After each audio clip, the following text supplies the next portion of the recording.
Well, to begin, the best thing would be to answer a few questions which you probably have. So, what is DataFlyer? DataFlyer is a program which allows you to get data from practically any database you have access to. Without DataFlyer, it is almost impossible for you to get such data. Using DataFlyer, you don't really have to know the structure of the database or even the database language. There is no need to hire expensive developers or analytics who will help you to get the required information. Instead, use DataFlyer and find all the necessary information not only easily, but surprisingly fast.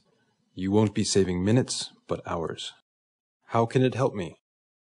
DataFlyer will not only save you time, but also money. It's designed to be as user-friendly as possible, and the user interface is intuitive. Any member of your staff can use it, even if they don't know anything about databases.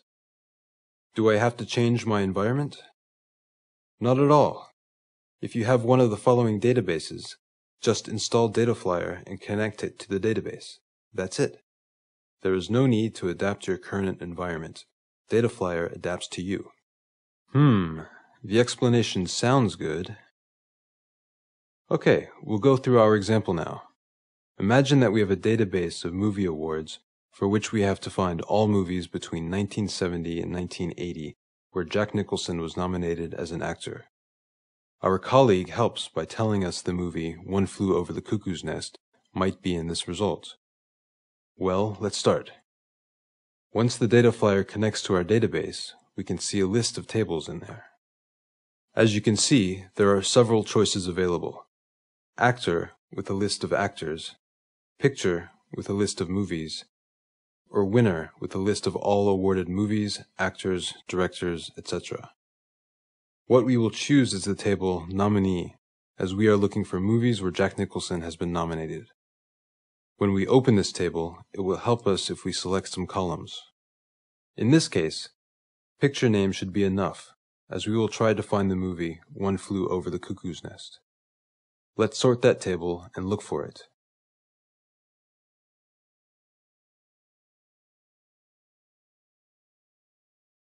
Here it is. Problem is, we don't know yet if it's Jack Nicholson, because there is just person number 161 mentioned in the database. However, in DataFlyer, you can click on the person and get more information about it, although it's stored in another table. So now we know that our colleague was probably right, as Jack Nicholson really is in this movie.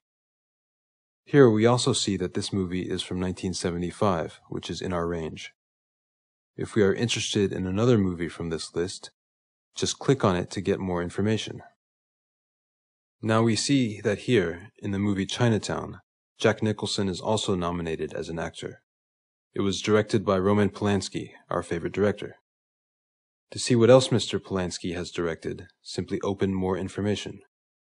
You can continue this way to browse the database by flying over its data. But let's go back to our movie to finish the task we've started. So here we have One Flew Over the Cuckoo's Nest, where Jack Nicholson is an actor. We need to find movies with this actor, so let's create a condition for our search. DataFlyer has created a condition with all movies starring Jack Nicholson. Now we need to define years, to find only those movies between 1970 and 1980. We see that our movie is from 1975, which is in our range, but we need to have it wider. Let's create another condition here. But now we will select Between to find this range, and define 1970 to 1980 in this condition. As a result, we have two separate conditions. One with 12 movies of Jack Nicholson, and another with 330 movies in our range. But we are looking for both of these conditions together. To set it, we will create a composite condition, where we bind these conditions together. As a result, we have 4 movies we are looking for. The only remaining thing is to tune this result a little bit and prepare it for export. As you can see, there is only the ID of a movie and its name. What we want to see is the year, to see when the movie has been nominated. Category, to see in which category it has been nominated, and the name of the person. What it's useless for us to have in the result is the ID, so we will hide it. Finally, just sort it in the way we need. And export it to a familiar, well-known Excel spreadsheet. And here it is. Instead of hours creating complicated queries with an uncertain result, instead of thousands of dollars spent on an external company, we have exactly the result we needed. Was the example as good as you expected? Download the DataFlyer trial now and try it for yourself.